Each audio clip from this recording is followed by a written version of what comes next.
I've been teaching for over 19 years. I have experience on every level, teaching from kindergarten through 12th grade and 8 years of experience in higher education. I've taught at public and private institutions, large and small, over the course of my career. And most recently, I taught in the Clark County School District out here in Las Vegas, Nevada. At the present time, though, I am self-employed, running Prodigious Music Concepts.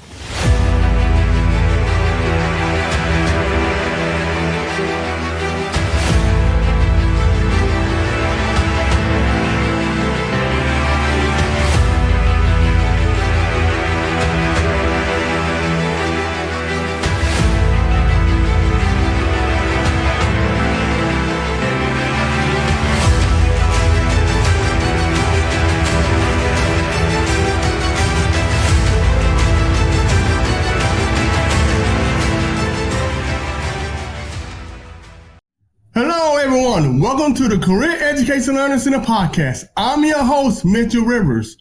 I am thrilled, excited, and honored to have Dr. Tomisha Brock on our show today. She is founder and CEO of Prodigious Music Concepts, LLC. How are you doing today, Dr. Brock? I'm doing well. Thank you for having me. And how's Las Vegas doing? You in the Sin City, the city that never sleeps. How's that going for you? It's going well. It's been pretty hot here. We're getting ready to get some rain, of course, over the next few days, but it's been a great experience so far. Well, it is a pleasure having you. Before we start, how did you come to that distinguished name? When I seen that name, I said, man, that's a distinguished name that she has for a company. How do you come about that name?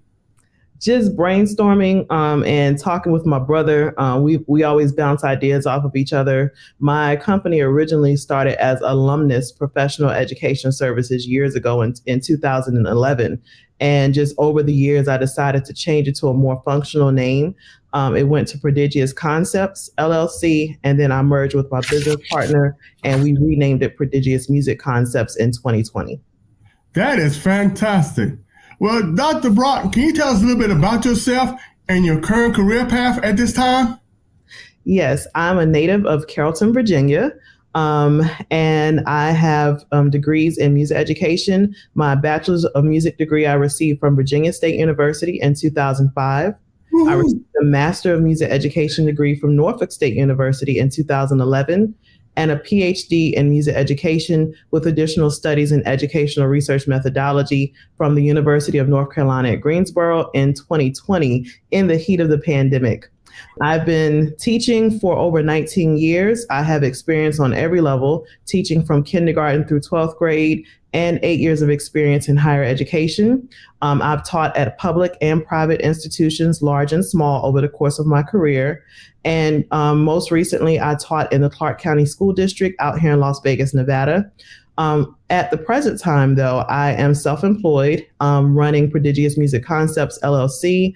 I also own the HBC Recruitment Center and the Fuel Your Dreams nonprofit foundation in hopes of educating teachers, preparing teacher candidates, and helping more Black and Brown students attend and enroll in our nation's HBCUs. That is fantastic. Wow, that is a lot that you're doing, Dr. Brock. About music, and music I think is very instrumental in our culture. Was that something you always wanted to go into when you was younger? Did you always want to be into music, major in music when you was younger? Well, I come from a family of musicians. Either they were members of gospel quartets or choirs, both professional or academic. I come from a long line of band directors, but no, I did not originally want to be a music educator or a band director. I originally wanted to be a bone surgeon, and I wanted to find a cure for rheumatoid arthritis. Oh, man. Just things over the years and watching the news and how insurance and things had changed and insurance companies pretty much dictated how doctors deal with their patients. I decided to be in a field where I could be of more help to the people. And I've always, enjoyed teaching. I've always used to play school growing up.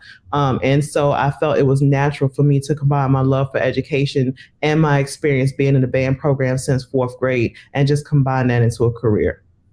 Now, being in elementary and teaching up to K-12, how do you feel music is important these days for our young children to learn that? I think it's the extra skill in which I was young. I come from a background of two music teachers. My mom was a music teacher. My dad was assistant band director. He had his own band. He was also a minister of music. So music was very integral in my family. How do you feel it is important for music to be involved as far as our children is during elementary and their middle school years? I feel that music is essential to just social skills and cognitive development for everyone from birth on up to adulthood. Music has a lot of educational cognitive benefits as well as social benefits, but also healing benefits as well. Musicians, we use both sides of the brain, which is, very rare, but it also helps with concentration. It helps to, there have been many studies to show that involvement with music, even casual involvement with music, can help improve academic performance. And of course, there's still people researching and arguing the points on both sides.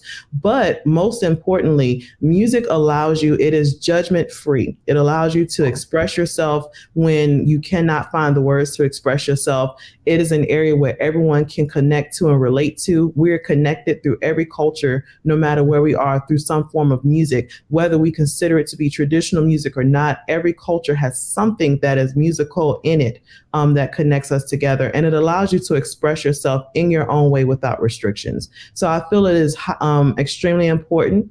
And the optimum age to be involved in music instruction is between the ages of 3 and 10. So the earlier you start, the better. But no matter where you start in your musical journey, you could be 99 years old and still benefit from music exposure and music instruction. So you stated that you was a band director. And when I'm growing up, I'm a little older, ladies and gentlemen. I'm in my 50s plus. So going to the 80s, I didn't see too many female band directors. Was there a role model that you had that maybe enticed you to say, hey, maybe I want to be a band director one day? It is a rare jewel, and we're still fighting to this day for equality in the field. It is still heavily a male-dominated profession. I was blessed that my cousin was a middle school and high school band director when I was growing up, so I looked up to her quite a bit. I had the opportunity to study for her 1 year when I was in 7th grade, but just watching her conduct the band, during the week and conduct the choir at church on the weekends inspired me that, hey, maybe this is something I could do. In high school, I started with a male band director and then transferred to another high school and had a female band director who was extremely impactful in my career path to change from medicine to music. And we're still great friends to this day. But we're like rare gems, regardless of our ethnic background. Women in the profession as band directors and as college band directors is rare. Counting today, you roughly have actively in the profession right now, maybe 5 or 6 African-American females at HBCUs and at traditional institutions across the country. And then all females in general, we're still a small percentage of the leading head band directors across the nation. Do you have any idea or have you tried any as far as solutions to that problem there? Because, to be honest, when I was in a band in high school, most of the first and second chairs, most of the best people who can play that particular instrument were females.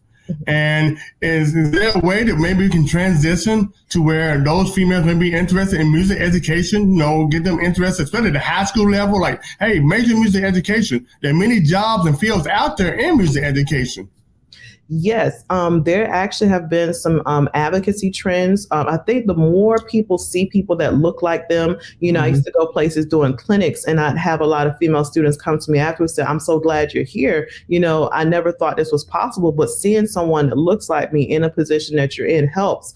But one of the best things that I think has happened for us is just seeing more females in leading positions and the development of the Association of Black Women Band Directors by Dr. Myra Roden, which was started about 2 or 3 years ago as a social media platform or a Facebook group, and now has blossomed into a national organization. That, and then Women Band Directors International, which has been around for years. Wow. Those organizations advocate for equality, advocate for women in the profession. But now more and more, we're starting to, really be bold and get out there and be in the forefront. And we are gaining, or we have the respect of our male counterparts in the field. So they are promoting and encouraging us. I just think the more visible we are and the more we get into showing females that it's okay, to do these things, you can do this. But also across the other side, showing males, breaking the barrier about non-traditional instruments. A male can play flute flute and piccolo. A female can Yes. play tuba and percussion. Yes. Men can thrive in orchestra. Women can thrive and do more than just being assistants and choir directors. I think the more we have the conversation and show and advocate and support the strength that we have, of course, we bring a nurturing aspect to our educational background. And I think that's a key difference. But the more we are visible and the more we advocate and support that this is a great profession, the more we will see the diversity start to increase. That is fantastic to hear because that is something that is very dear to my heart. I think any person, whether male or female, want to pursue any type of career, we want to knock down those barriers and say, hey, whether you have male nurses that not used to being a female dominated, right?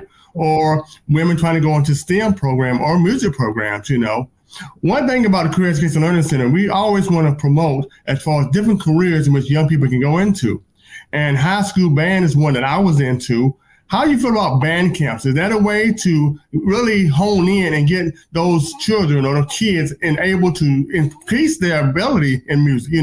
Is this a different outlet than you going just being to school? But from what I used to hear from my friends, that band camp took it to the next level. Yes, I mean, all sorts of camps and summer programs. The more you get involved, the more you're engulfed with music. There are so many career opportunities out here in music that people are not aware of. Many people think of music and think we only have two options, to teach or to perform. Yes. And they're not aware of things such as music therapy, music law, music librarian, copyright, officer, and things like that. There are over 120 positions in music where you can make a living.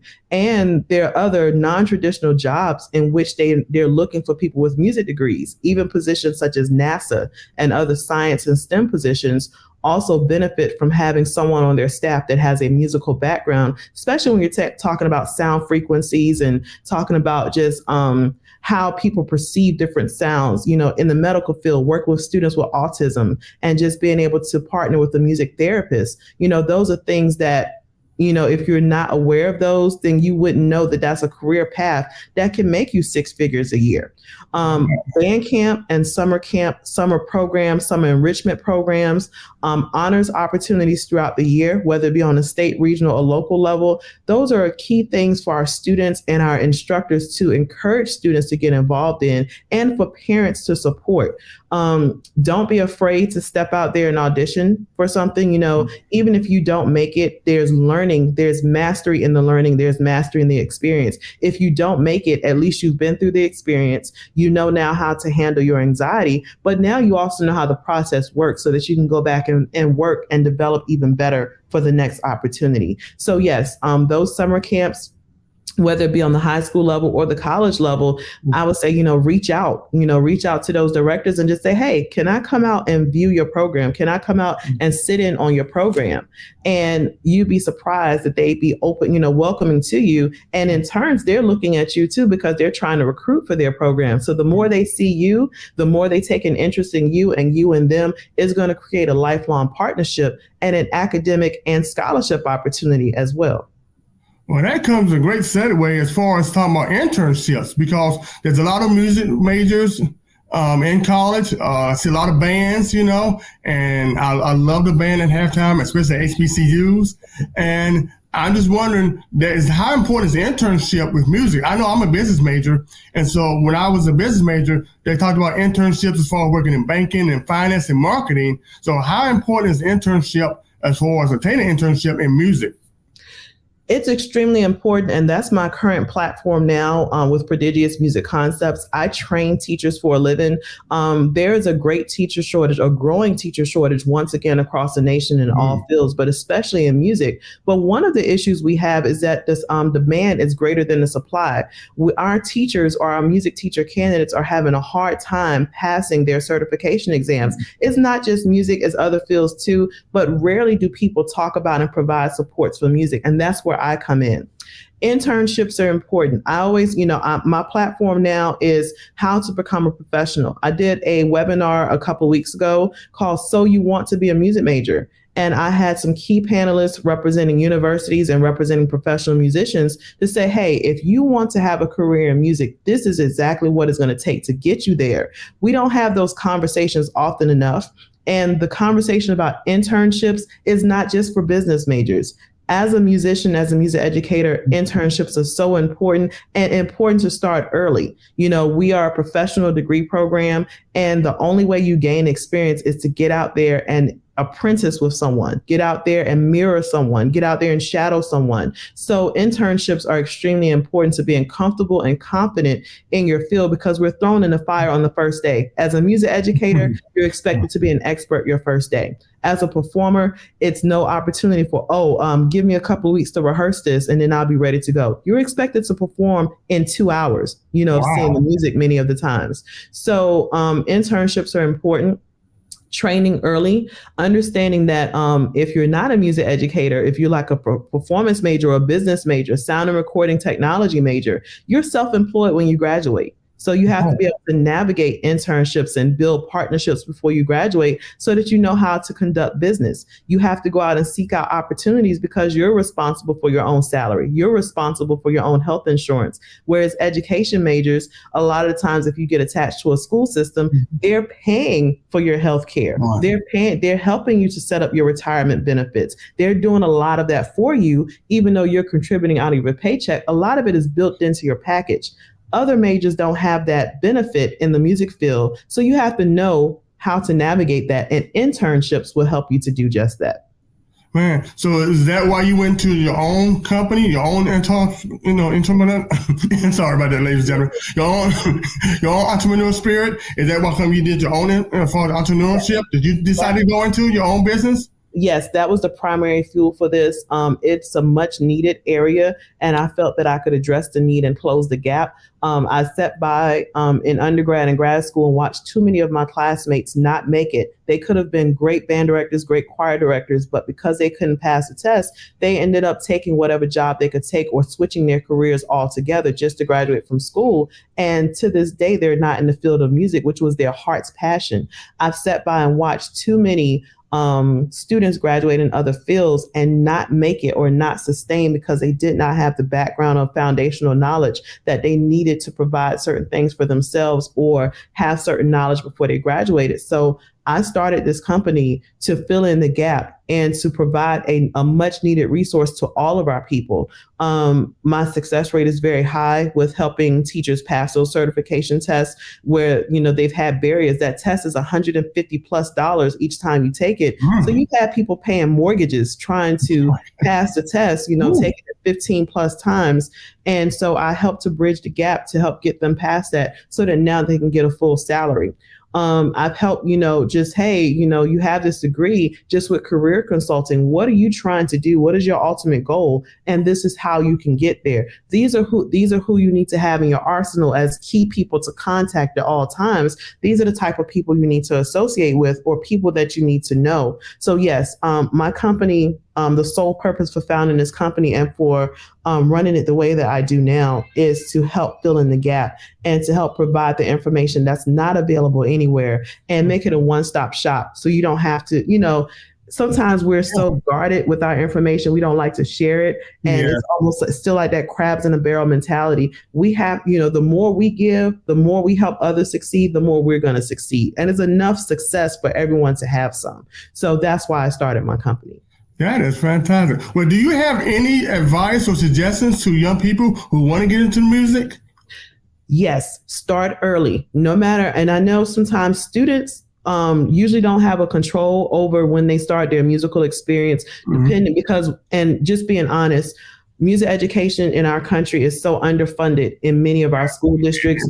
And when they have to cut programs, music and electives are usually the first to go. So whereas I started music in 4th grade, a student may not have the luxury to start that until 7th grade or 9th grade. So no matter where they start, it's all about having an idea of what you want to do and working hard for it. To get into a music program, whether it's band, choir, orchestra, you're going to have to do an audition in order to get into the program. So just knowing, taking your lessons in middle school and high school seriously, learning your skills, learning how to understand the parts of your instrument, reading, practicing, on a regular basis. It usually takes 10,000 hours to master something. But if you dedicate 1 hour a day, at least 5 days a week, you still have time to have a social life. But if you dedicate 1 hour a day to your craft, you're going to be ready to be accepted into a program. plan early, have an end goal. What is it that you ultimately want to do in music? And then have a backup plan and have a backup to the backup plan. That way, that no matter where you land is going to be somewhere that you're going to be happy and can sustain for 20 to 30 plus years. You have to ask yourself, what can I see myself doing every day? What can I see myself waking up and feeling excited about doing every day? I've been a music educator, like I said, for over 19 years. And even though I'm not actively teaching in a classroom, I'm still a music educator. But I've never felt like I've gotten up and done a day of work because I've always enjoyed what I've been doing. So you have to enjoy and have an avocation for your vocation, but plan early. Do your research, especially if you're in band or choir. We have large band programs out here. Everyone loves the band, but don't go to school just for the band. Go to school making sure that the school carries your major.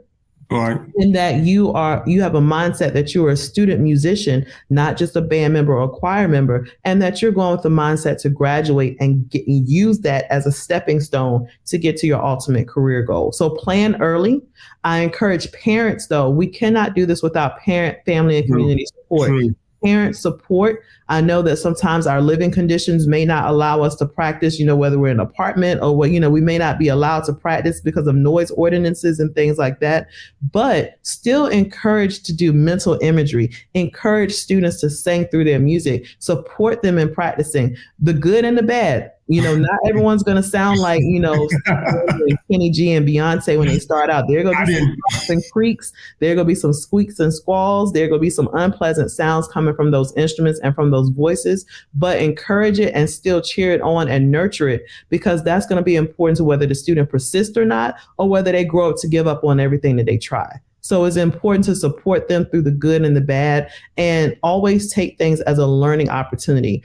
I don't usually say that we have strengths and weaknesses. I say that we have strengths and challenges. Oh, I love that. Love that. This means that we can't get over it. We can't grow. But a challenge means that it's temporary and it's something that we can break past if we are persistent and we keep going. So I think changing that mindset and always having a positive mental mindset or positive mental attitude will help our students to do well. And I know we're talking mainly about music because that's my field, but this is for any field. This is a life lesson. Yes, I agree.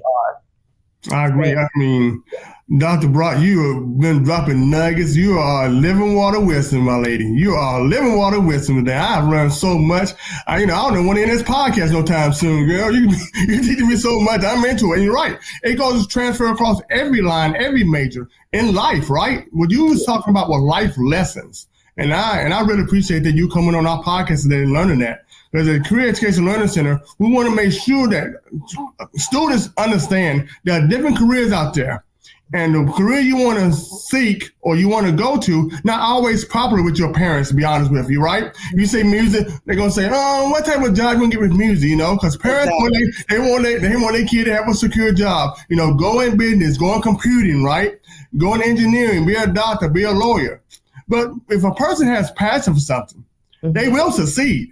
Like I said before, it's not an obstacle, it's a challenge. And they have to get through those challenges, no part of whatever they do, right? Whether it's business, whether it's engineering, doctor, whatever they go through in life, they're going to have challenges. And they have to go through those challenges and be successful. I always say it's not opposite of failure, it's not success.